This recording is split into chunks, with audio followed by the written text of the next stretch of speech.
everyone, and welcome to today's episode of Attachment Theory in Action. I am excited today to welcome Mandy Freger. She is the author of From Exhausted to Energized, a guide for caregivers of children and adults with autism spectrum disorder. Throughout her career, Mandy has served in multiple roles within many service lines of behavioral health treatment, including acting as a supervisor in both outpatient and residential settings. In providing decades of psychotherapeutic treatment to various populations, she has gained extensive experience with those with autism spectrum disorder, or ASD. Mandy was one of the initial candidates to obtain the behavior specialist license, as well as status as a certified trainer in functional behavioral assessment in Pennsylvania, with an emphasis on autism spectrum disorder treatment planning. She is also a licensed professional counselor in Pennsylvania.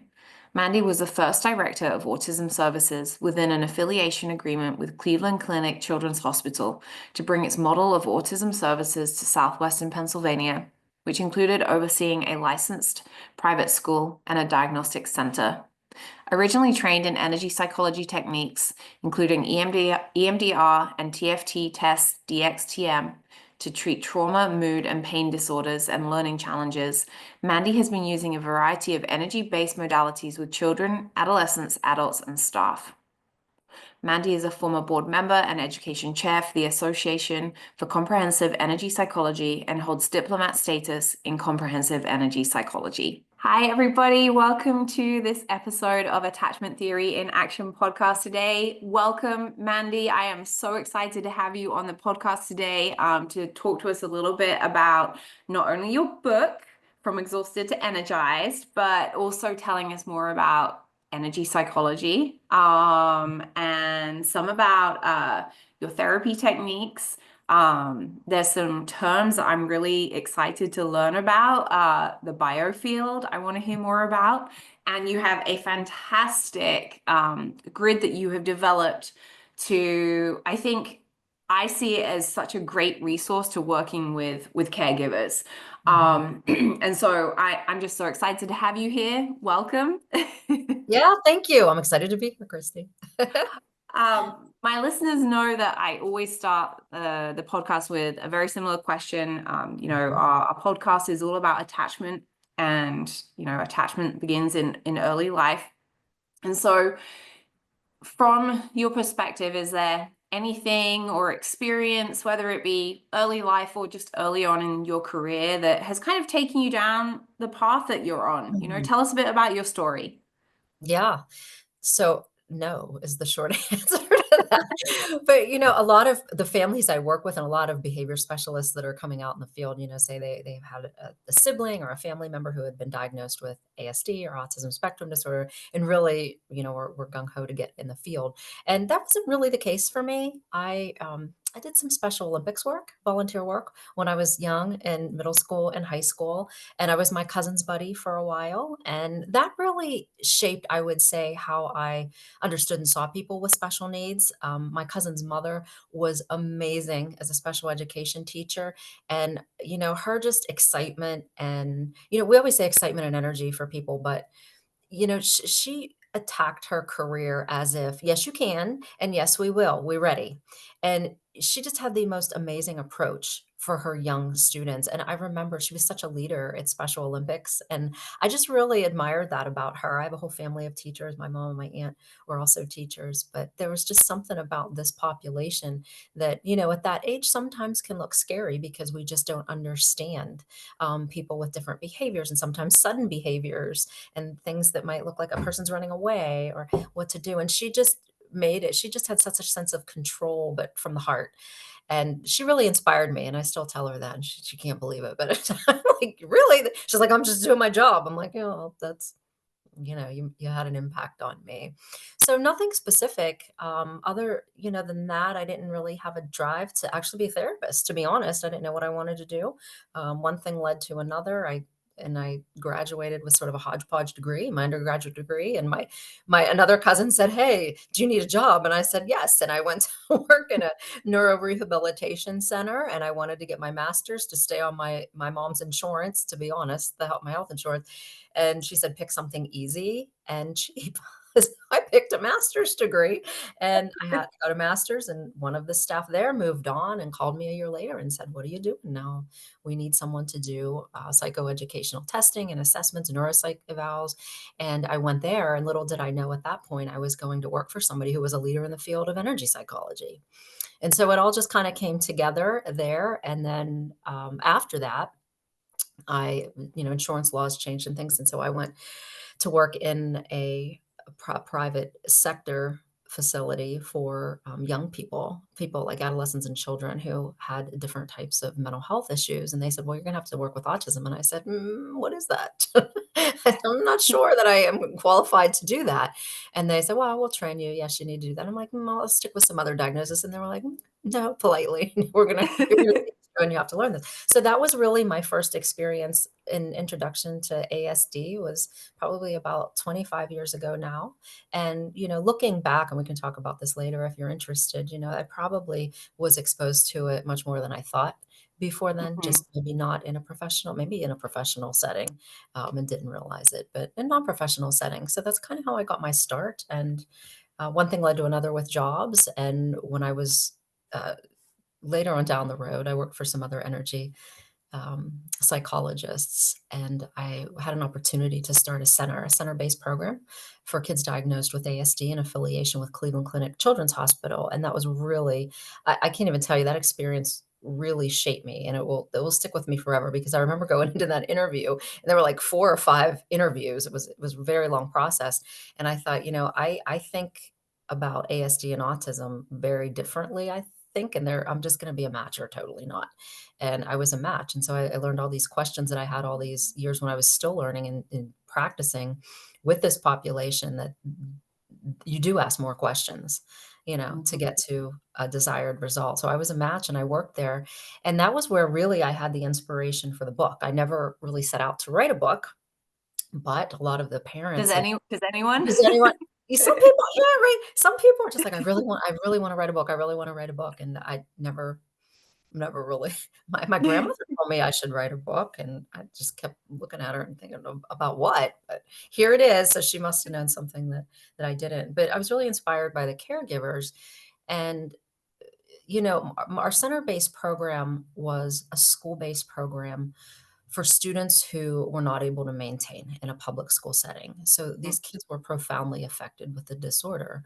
And, these parents have heard no, they've heard a lot of, "We can't, he can't, she can't, we need to do something different, we don't know what," a lot of not having answers. So this parent group was running, on fumes pretty much. And when they came to my school, I said, the questions were just heartbreaking from the parents. Like, some of their first questions about my center-based program, like, "If they have a behavior, are you going to call? Do I have to come get them?" And how they weren't just like about curriculum, or, what is my child going to learn? I mean, those were some of the questions, but the behavioral questions were the ones that you could see that there were just such a sense of urgency with the parents. And how are you going to handle this? And, oh, they might pull your hair, they might try to punch you, then what? Thinking that this was their last resort. And I remember saying to the parents, "You will never, never get a call to come pick up your child for having a behavior. Never." Mhm. And I stuck to it, and we didn't. But the idea of that the parents were so stressed out, I'm like, why are we not looking at this population with energy psychology?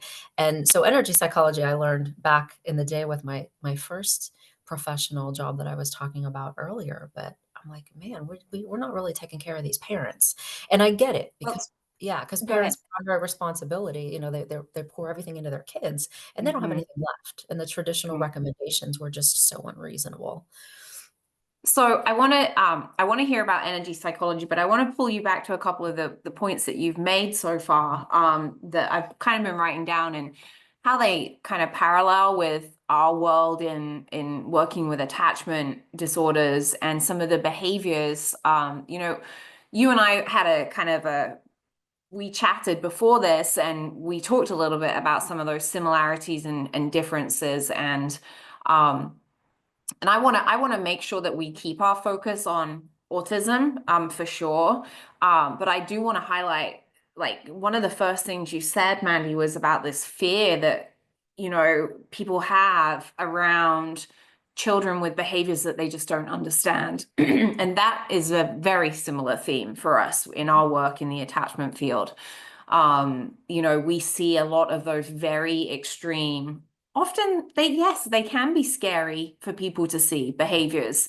And I love that you highlighted that. Did you say it was your aunt who worked with the Special Olympics? She was a cousin. A cousin. It Okay. was my cousin's buddy, and it was her mom, so cousin. Okay. I Mhm, apologize. mhm, no. But yeah, there's a piece of me that kind of wonders if you hadn't had that exposure when you were younger and that Mhm, positive influence of somebody saying like, no, this isn't something to be scared of. mhm, This is just another human being.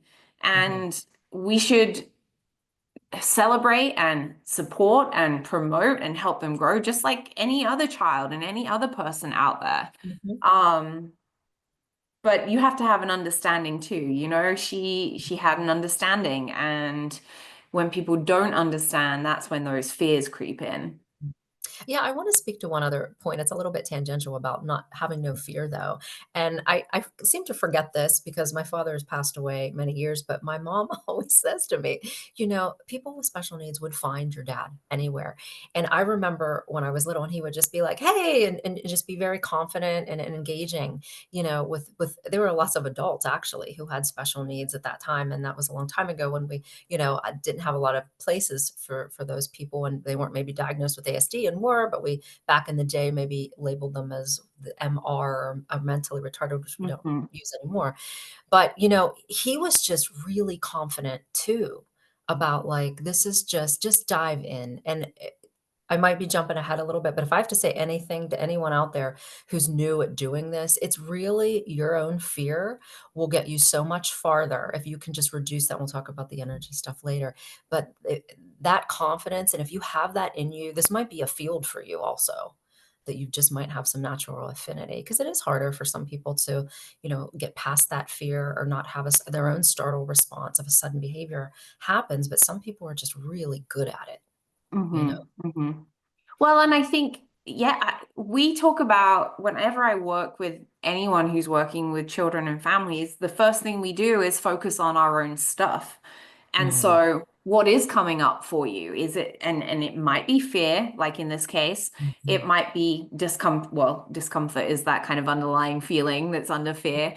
It might be sadness or shame or embarrassment or all of those feelings. And so to really address your own stuff and then, mhm, as you said, kind of determine, well, actually, this might be a population that you can work with and do a great job with, or maybe it truly isn't your mhm, place to be at. Um, but I just am so glad that you highlighted that it is often the fear that stops us. And, I wonder how much of that sometimes is also that the caregivers are holding, that they have a fear of what's going to happen. As you mentioned, they may hit you or punch you or pull your hair. I love too that you had mentioned about asking more questions. mhm, Another Another approach that we preach about is, what's behind the behavior. So really getting to the root of what's going on for that child in that mhm, situation and not just seeing the behavior, only the behavior, trying kind of mhm, digging deeper into that. So I love mhm, that you brought that up. But I wanted to shift our conversation to really talking about the caregivers because that's the focus of your book. And that is another parallel that we see in our attachment world too, is that often we have families who have adopted children or are fostering children, and that sense of hopelessness and helplessness is huge. So tell us a bit more about tell us more about energy psychology. Let's mhm, hear about that first, and then we'll talk about how does it apply to these caregivers that we're working mhm. with. Yes, the term energy psychology has been in my world for many years before it was probably coined as a thing. But really, the way that we define it now, and I belong to a great organization, the Association for Comprehensive Energy Psychology. who many of my mentors and leaders in the field started this organization, and they worked very hard on trying to define this. And in a nutshell, I'm not going to go too crazy into the definition, but basically it's an umbrella of a lot of different interventions. And what they all have in common is the mind body piece. So we're focusing on when there's something that doesn't feel good, or there's a disturbance, or there's something, clinical anxiety or trauma. When you think about the disturbance, where do you feel in the body? Do you feel that, do you feel that tightness in the chest, or do you feel your stomach kind of churning, or does your throat close up, or, oh, my head's spinning, or, I feel like my feet are numb. It could be any of, those things. They're very individual. And that's really what we focus on, getting that somatic disturbance down.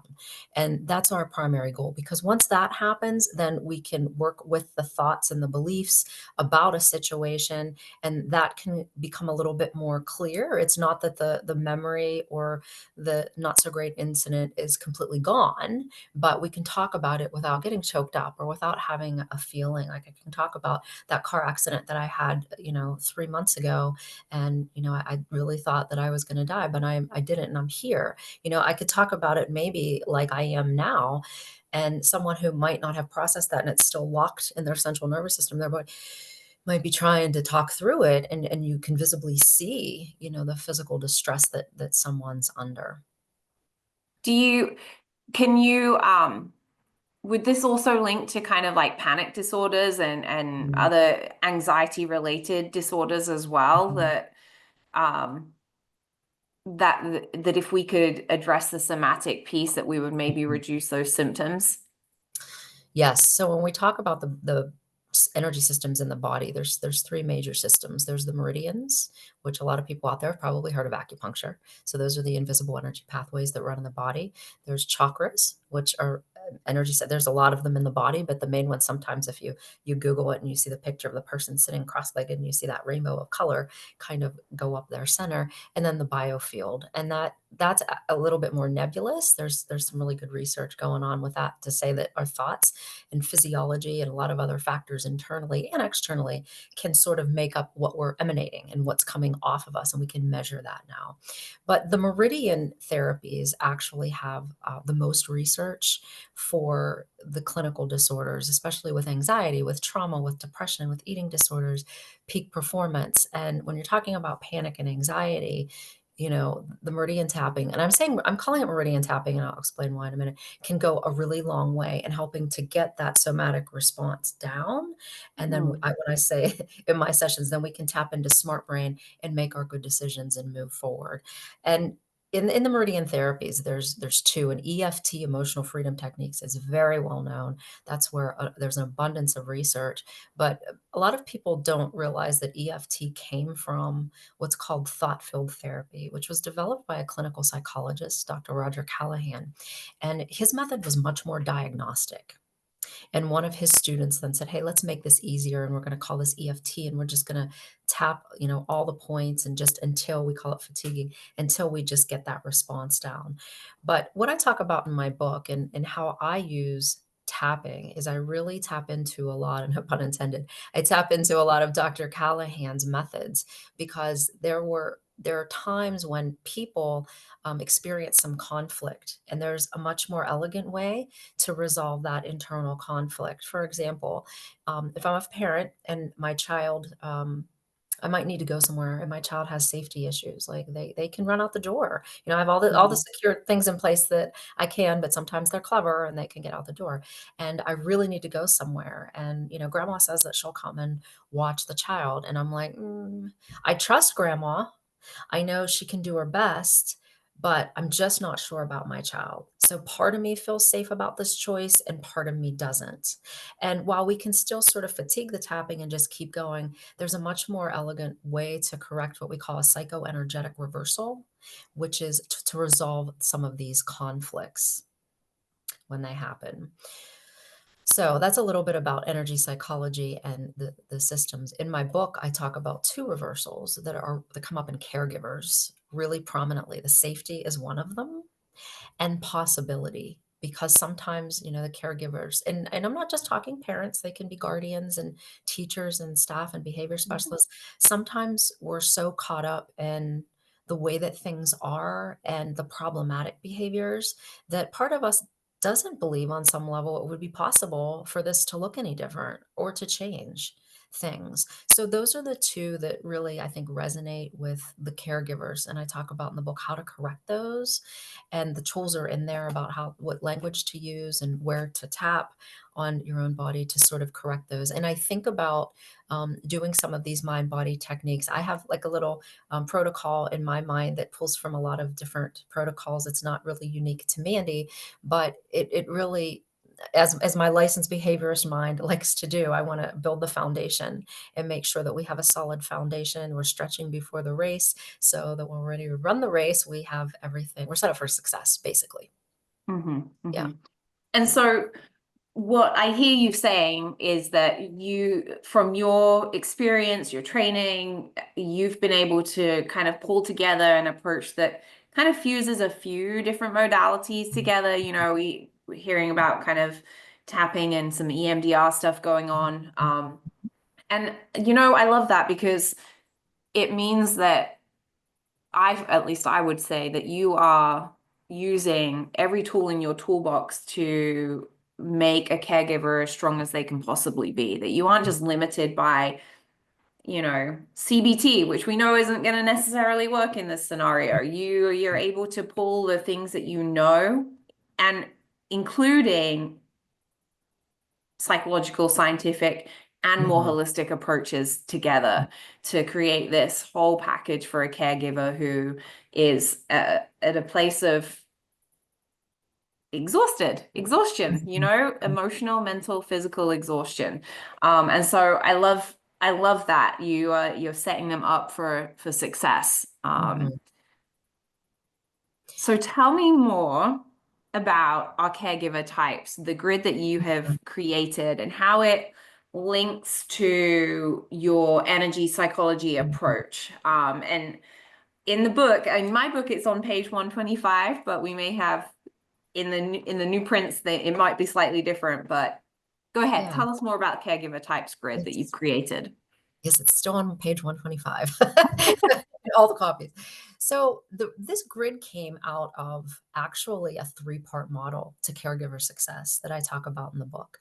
And the first part is the skills that we have, the clinical tools. If we're working with someone like you, Christy, in your facility with parents with kids who have attachment disorders, what kind of tools and guidance are you giving the parents to work with? You know, what are those clinical tools? Oh, I know I'm being taught when this happens or to avoid this, this is what, you know, Christie's people are telling me to do. So the first module is where is your clinical skill set. The second piece is willingness to do the job. And to be fair, and I talk about this a lot in the book, we don't always want to have this job every day. And I Hmm. think that that's really normal, and just to be able to say that out loud and be honest about it is a huge step for most parents and caregivers because we're tired, because, you know, we don't want to be, in that heightened place or on guard or having to anticipate every move of the day. Sometimes our willingness waxes and wanes, and that's okay. I think every parent's willingness waxes and wanes, but especially with these tougher populations, without the tools, you know, we have more of a chance for that to wax and wane too. The third part is our biofield, and I'm calling this biofield in my book. Clinically, the biofield, and I mentioned this earlier, you know, there's a lot of scientific research going on now, and we have technology to be able to see this of what's coming off of our body. You know, what are we radiating from heart, brain, the electromagnetic centers in our body, and it's very complicated from what I understand. That it is made up of our thoughts can influence that, our physiology, how physically we're feeling inside, external factors. Shamani Jane and Beverly Rubrick are two great researchers if you're interested in really looking at the science of the biofield. And William Tiller also, he was one of my big influences. He's has a few books, and they have a lot of calculus formulas in them, but it's really interesting about how, you know, he's really saying that thoughts do have an energetic charge. And when our thoughts can be mastered or when they're awry, they do influence outside of ourselves, hence other people. in our field or in Mhm, our mhm, proximity. And so this is another reason why I thought it's so fascinating to talk about caregivers, because I knew for many years that these caregivers and my other licensed behavior specialists who were doing this kind of work, the ones that were, as I mentioned earlier, confident and no fear, were really good at this. And maybe their skills weren't great, but who knew? And, we didn't mind that so much because, they just really had a resiliency about them. And so that's what I attribute to the field when I'm talking about this in the book. And I kind of simplify it as that confidence or resiliency.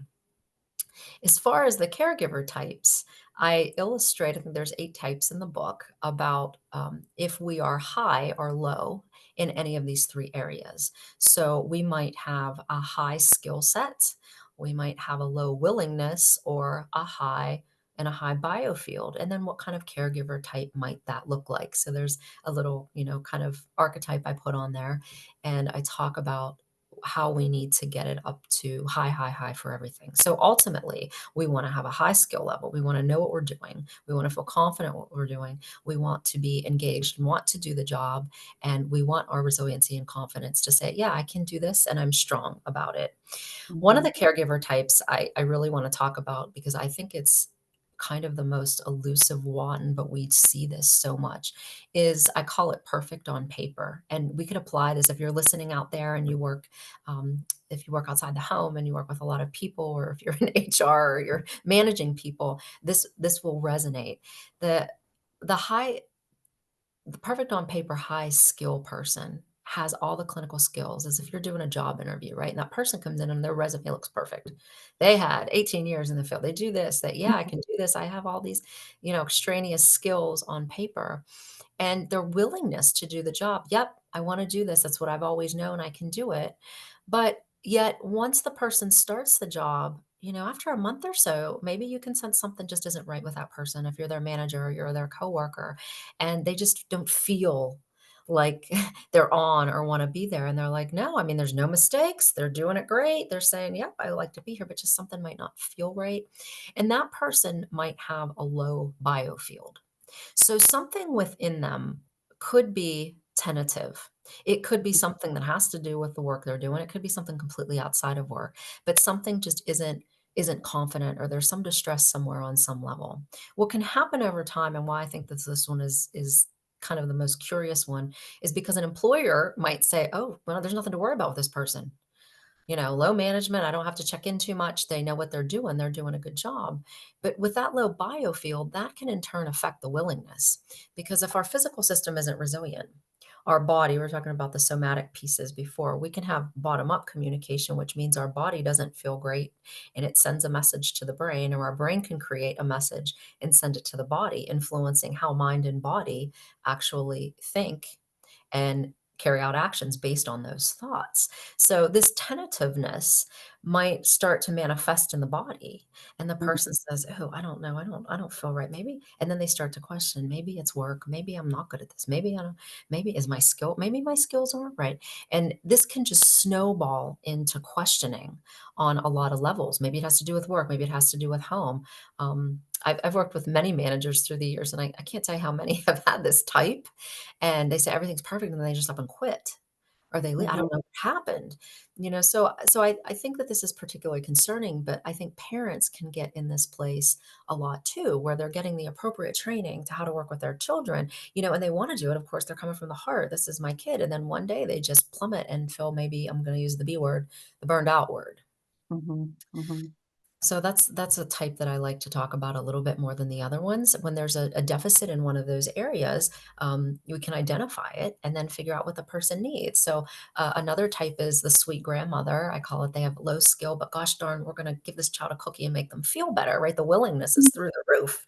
The field might start out strong, but what happens when you're just giving the kid a cookie and they continue to cry, or they throw the cookie and say, I don't know what else to do. I'm giving so much love and this just isn't working, right? So then the tentativeness starts, the field weakens, the skills definitely questioned, and then the willingness is like, oh, maybe I shouldn't watch this child anymore. And then we're bottomed out. So the mhm, key is to identify where we are on all of those 3 areas: skill, will, and biofield, and then give the appropriate correction. If someone is high in their will and high in their biofield and low in the skill, they just need some skills training, and that should help it. If the willingness is low, the skill is high, and the biofield is high, I I've had some staff in the past that have had this kind of profile, and it's when they're really good at their job, but they don't like it. They know they're good, they can do it, but they start to not like it. And there might be a motivation piece there that, maybe through counseling or maybe through discussion may or may not be resolved. But again, if we use an energy psychology tool at that point for a willingness issue, we might get to the root of really what's going on. Is this like the field that you ended up in because you were good, but this isn't what your heart set out to do? Mm-hmm.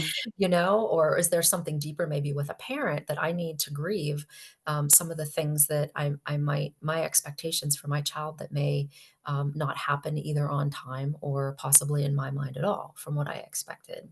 So there's a lot under there, but yeah, so I'm really excited about these types and how to work with them. I think they're I fascinating. I love that you have Yeah. made it often is very difficult for people.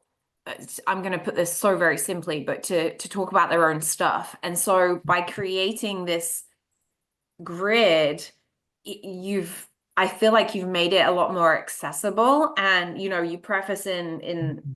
as you're talking about these types that just because you are a certain type, it doesn't mean that all is lost in you can't do or make some adjustments or get to a point where you can reach that master level, Mhm. right? Right. Um, but I want to kind of reflect on too what you're saying, Mandy, about if one of those areas is out of sync or is low, um, that not only is that risk of burnout there, but to me, it also makes me worry about the risk of snapping, you know, Mhm. um, and it happens in every field. I work with educators, and sadly, how often do we hear about an educator who snaps and the behavior is, Mhm. horrific? Mhm. And That's a so, great example, not to interrupt you, but that's a great mm, example of that type, that perfect on paper type that's mhm, concerning, right? They're an educator, they've been doing it a long time, they have the skill, they've always wanted to do it, but something about their resilience is just wearing down, and then the willingness kinda comes with them, and then a lot of them are probably like, "I can't believe I just did that," right? It's just because they were so heightened. So, yeah. right, right. Mhm. And to also just normalize it, like, Mhm. as you said at some point, you said that as parents, we all reach a point where we don't want to do this job. I need a break. I need some time to just breathe. And that's a human response. And we have to recognize that. Um, and I think it's becoming more accepted.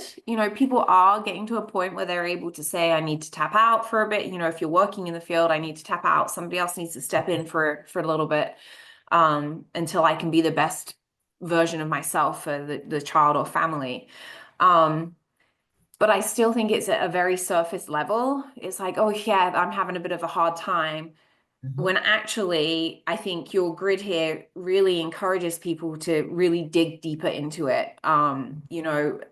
Burnout can't be fixed by taking a walk or Mhm. by self-care. Mhm. I like to say, Mhm. like, to me, self-care is kind of putting a band-aid on it for a little bit, Mhm. but you really need to get deep into the soul of it, but Mhm. to deal with what's truly driving Mhm. your low results or your stress that you're feeling, and treat that rather than just putting a band-aid on it.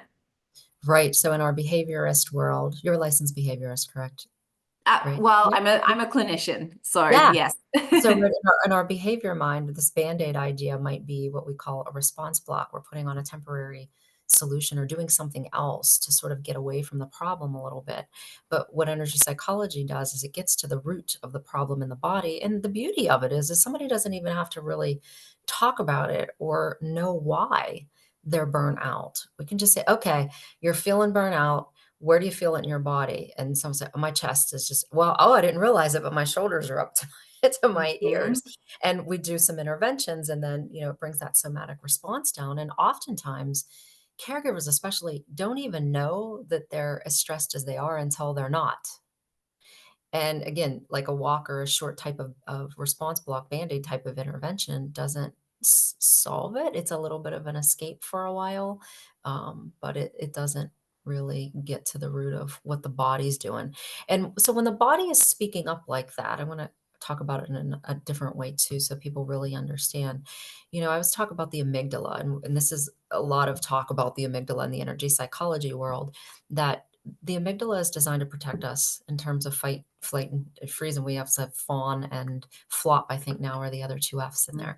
And so what that does is it creates a sense of heightenedness in our body and our senses to be able to protect ourselves. So always use the old saber-toothed tiger example back in the day, right? When the animal was coming, to eat us, we had three choices. We could run, freeze, or hide.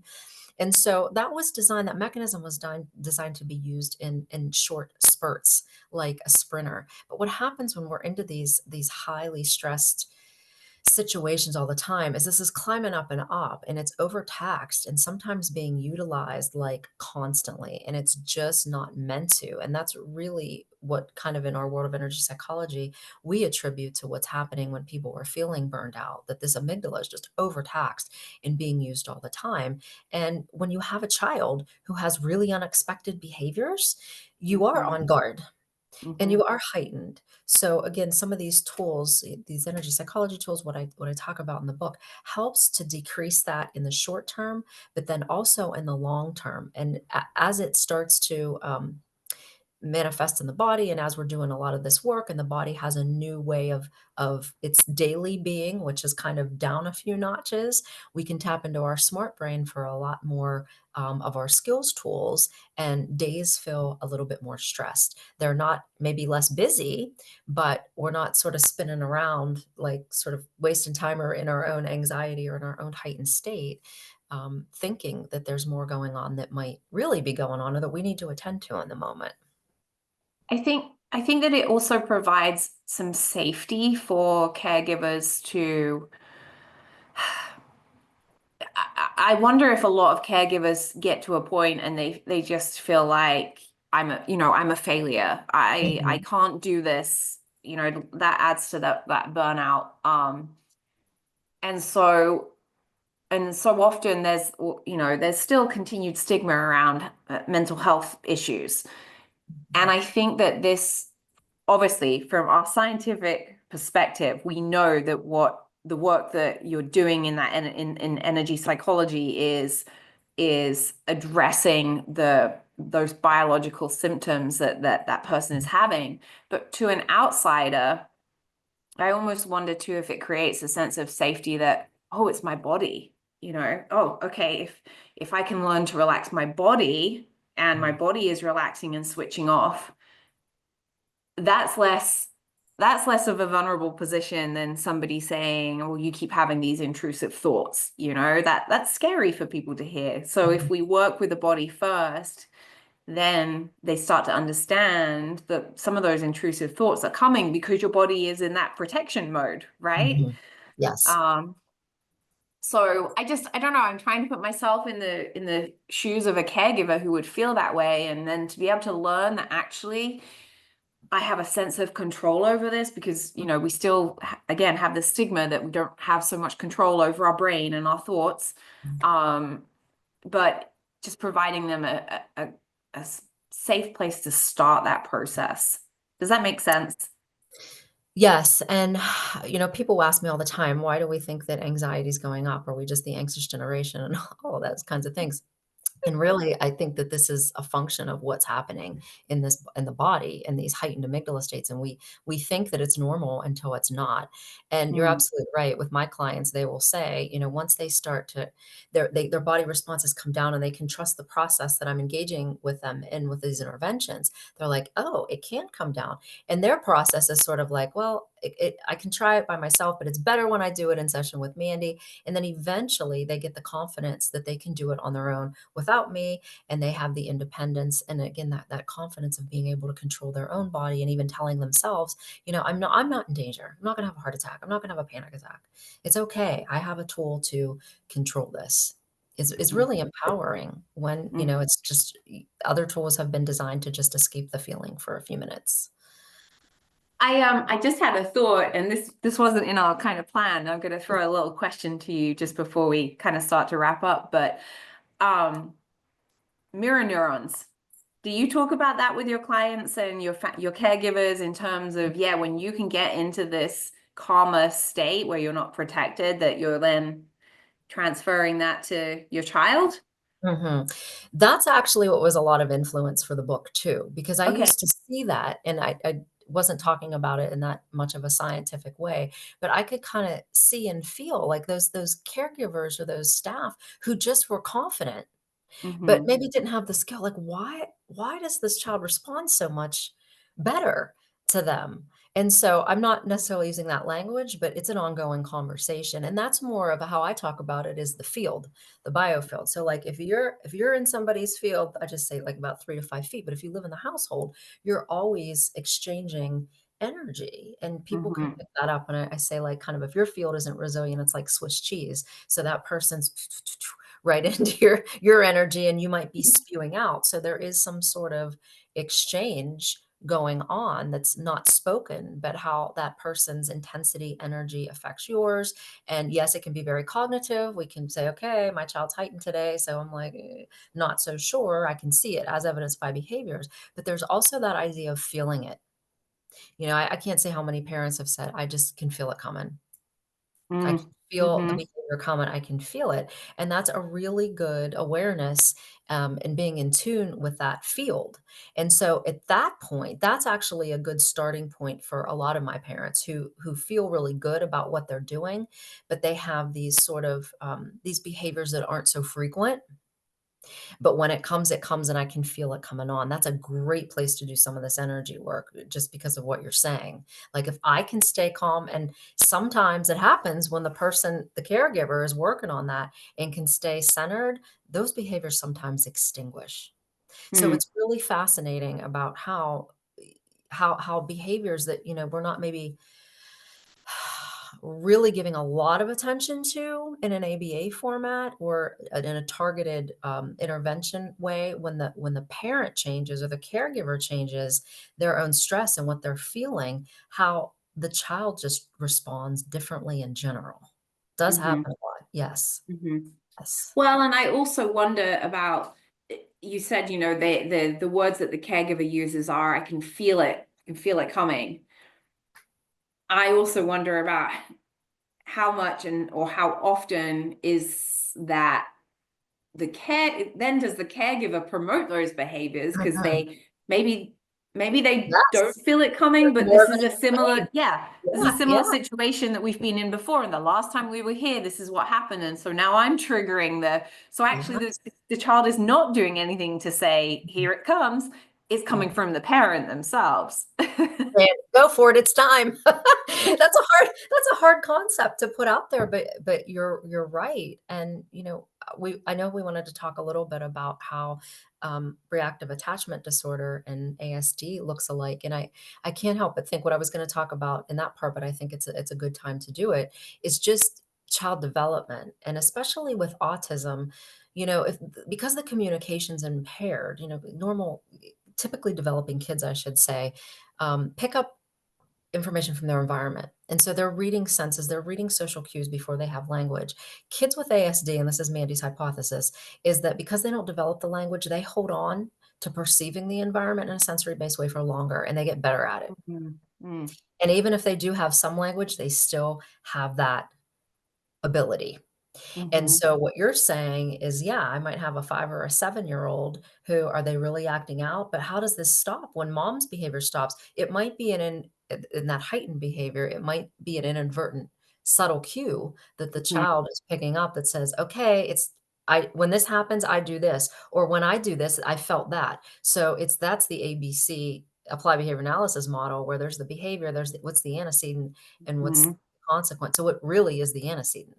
Mhm. Mhm. Who's feeling that I antecedent completely first? agree with that. I mean, I think it's also I think it's heightened in the ASD population, but I think it's typical in most children as well. And from a trauma perspective, if from any perspective, actually, if the child gets that sense that the parent is not in control, is not confident, Mhm. can I always use the example with teachers. I say, what happens when there's a substitute teacher in the classroom? What happens to the class? And it goes to Yeah. chaos because the kids are testing. Like, what's going to happen? Like, are you the same as my regular teacher? Mhm.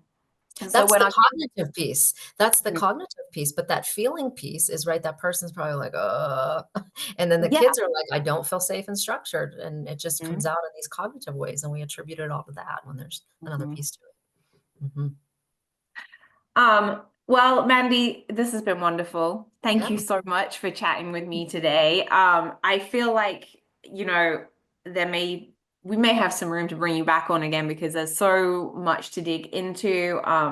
But I think I just want to say thank you for doing this work because um, I've spent some time with families who do have children with an autism diagnosis and um it's extremely hard.